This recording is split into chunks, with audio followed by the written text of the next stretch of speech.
इस बार कृति बिना कुछ कहे चुपचाप जाकर कार में बैठ गई और उसके पीछे पीछे आरोही भी आ गई। क्या हुआ, तू ठीक है ना? आरोही ने चिंतित होकर पूछा तो कृति झल्ला कर बोली, इसके सरप्राइजेस ना मुझे पागल कर देंगे। मैं नहीं करती यार प्यार इससे, फिर क्यों ही अपना टाइम और पैसे वेस्ट कर रहा है। अब ना मुझे कहीं भी नहीं जाना, तो अब प्लीज हॉस्टल वापस चल। ओ नो, अब मैं क्या करूं? अभी आखिरी सरप्राइज तो बाकी है, पर अगर मैंने इसे ज्यादा फोर्स किया तो इसे पक्का शक हो जाएगा। मुझे किसी और तरीके से इसे वहां लेकर जाना होगा। ये सोचकर आरोही ने ओके चल कहकर कार होटल की तरफ मोड़ ली। कुछ देर सोचने के बाद आरोही के दिमाग में एक आइडिया आ गया और वो भूलने का नाटक करके अपने सर पर हाथ रखते हुए बोली, अरे कृति, मैंने तो तुझे तेरा बर्थडे गिफ्ट दिया ही नहीं, मुझे भी तेरे लिए कोई अच्छा सा गिफ्ट लेना है। अरे रहने देना आरोही, उसकी कोई जरूरत नहीं है, कृति ने कहा तो आरोही जिद करते हुए बोली, अरे ऐसे कैसे, मुझे तो देना है। चल मैं तुझे एक अच्छी सी शॉप पर लेकर चलती हूँ। यार तू फिर कभी दे देना ना, अभी मेरा कहीं भी जाने का मन नहीं है। क्या पता वो मिस्टर मजनू वहां भी पहुंच गया हो, और वैसे भी हम दोनों आदि और कुणाल को बिना बताए आए हैं, वो दोनों परेशान हो रहे होंगे। कृति ने परेशान होकर कहा तो आरोही मुंह बनाते हुए बोली, अच्छा, पर कॉल तो एक का भी नहीं आया। अगर वो हमारे लिए परेशान होते तो कॉल करके पूछते ना, पर नहीं, दोनों को कोई फिक्र ही नहीं हमारी। इनफैक्ट वो दोनों तो तेरा बर्थडे तक भूल गए, तो तू क्यों उनकी फिक्र कर रही है? इससे अच्छा तो है कि तू अच्छे से अपना बर्थडे एंजॉय कर।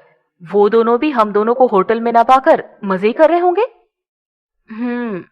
शायद तू ठीक कह रही है, चल फिर चलते हैं शॉप पे, पर उसके बाद सीधा होटल, कृति ने कहा तो आरोही मुस्कुराकर बोली, हाँ पक्का। आरोही कृति को एक दुकान पर ले गई जिसके सामने ग्राउंड में एक बहुत बड़ा मेला लगा हुआ था। आरोही ने कृति के लिए बहुत ही सुंदर सी घड़ी खरीदी और फिर वो दोनों दुकान से बाहर आ गए। अरे वाह, यहाँ तो मेला लगा हुआ है और कितने सारे झूले भी हैं। मैंने तो पता नहीं कब से झूला ही नहीं झूला। चल ना कृति, होकर आते हैं, आरोही ने मेले को देखकर उत्साहित होकर कहा। यार मेरा बिल्कुल भी मूड नहीं है कहीं भी जाने का, कृति ने बुझी हुई आवाज में जवाब दिया। यार तू चलना एक बार, वहां झूले पर बैठकर तेरा मूड एकदम ठीक हो जाएगा, आरोही ने खुश होकर कहा तो उसकी उत्सुकता देखकर कृति उसे मना नहीं कर पाई और वो दोनों मेले में पहुंच गए। दोनों ने झूले का आनंद लिया और फिर आइसक्रीम और गोलगप्पे भी खाए, ढेर सारी शॉपिंग की और बहुत सारे गेम्स भी खेले। कृति का मूड अब सच में बहुत अच्छा हो गया था। अब यही सही वक्त था कुणाल के अगले सरप्राइज का, इसीलिए आरोही उसे पपेट शो दिखाने ले गई। पपेट शो में कठपुतलियां कृति और कुणाल की लव स्टोरी दिखाने लगी। वो दोनों कैसे मिले, कैसे दोस्त बने, कैसे कुणाल खिड़की से उसके कमरे में आया, कैसे उन दोनों में झगड़ा हुआ और कैसे उन दोनों के दिल में एक दूसरे के लिए जज्बात उमड़ने शुरू हुए, ये सब देखकर कृति चौंक गई। उसे समझ ही नहीं आ रहा था कि वो क्या कहे।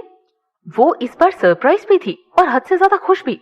उसकी बड़ी बड़ी आंखों में एक अलग ही चमक आ गई थी, चमक उस उम्मीद की पूरी होने की कि शायद इन सब के पीछे वही शख्स है जिसे वो खुद भी इन सब के पीछे ढूंढ रही थी।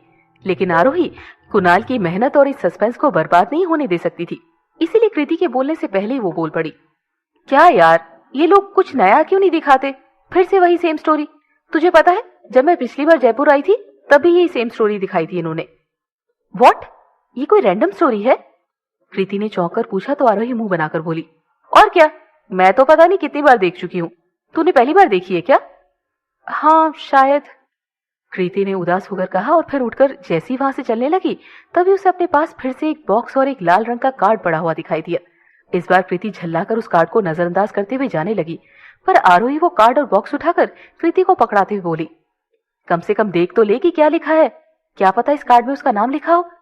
वैसे तो शाम हो ही गई है ना, और उसने शाम को ही तो अपना नाम बताने का वादा किया था। कृति ने बेमन से वो बॉक्स खोलकर देखा, उसमें भी एक रिंग थी जिसमें यू लिखा हुआ था। अब कृति को समझ में आ गया था कि दरअसल वो तीनों अंगूठियां मिलाकर आई लव यू बना रही थी। अब कृति ने कार्ड खोलकर देखा तो लिखा था, happy birthday once again princess, I know मैंने सारे सरप्राइजेस एक साथ ही दिए हैं, इसीलिए तुम थोड़ी सी परेशान हो गई हो, बट डोंट वरी, जब मैं तुम्हारे सामने आऊंगा ना तो तुम्हारी सारी परेशानी एकदम गायब हो जाएगी और तुम्हारा ये बर्थडे तुम्हारी जिंदगी के सबसे यादगार पलों में से एक बन जाएगा। इसीलिए प्लीज अपने इस प्यारे से चेहरे पर थोड़ी सी मुस्कान लाओ और एक बार अपनी नजर उठाकर सामने देखो। कृति ने जैसे सामने देखा, आसमान में ढेर सारी आतिशबाजी शुरू हो गई। पूरा आसमान रंग बिरंगी रोशनी से जगमगा उठा। ये सब देखकर कृति के चेहरे पर अपने आप ही प्यारी सी मुस्कान आ गई। कृति के चेहरे पर मुस्कान आते ही आतिशबाजी की चमकीली जादुई रोशनी से आई लव यू कृति लिख गया। कृति की आंखें एक बार फिर से खुली की खुली रह गई और उसे यूं देखकर आरोही बोल पड़ी, ओ माय गॉड कृति, इसके सरप्राइजेस देखकर तो अब मुझे भी चक्कर आ रहा है। चल अब होटल ही चलते हैं। चल, कृति ने भी खोई हुई आवाज में जवाब दिया। दोनों होटल वापस आ गए और जैसी कृति अपने कमरे में पहुंची उसे एक और सरप्राइज मिल गया। उसका पूरा कमरा पर्पल आर्किड और गुब्बारों से सजा हुआ था। हर तरफ छोटी छोटी पर्पल सेंटेड कैंडल्स जल रही थी। सामने वाली दीवार पर एक बड़ा सा फोटो फ्रेम लगा हुआ था जिसमें उसके दादा दादी के साथ एक प्यारी सी तस्वीर लगी हुई थी। उसके बेड पर एक छोटी सी टोकरी में ढेर सारी चॉकलेट्स और एक बड़ा सा पर्पल रंग का टेडी बियर रखा हुआ था। टेडी बियर के पास ही एक और लाल रंग का कार्ड रखा हुआ था। हे भगवान, ये यहाँ भी पहुंच गया। मैं अभी जाकर होटल स्टाफ से पता करती हूँ कौन है ये और इसे अंदर कैसे आने दिया। ये सोचकर कृति जैसी बाहर निकलने को हुई उसे दरवाजे पर एक चिट लगी हुई दिखाई दी जिसमें लिखा था, बाहर जाने से पहले एक बार वो कार्ड पढ़ लो, क्या पता तुम्हें तुम्हारे सारे सवालों का जवाब उसी में मिल जाए।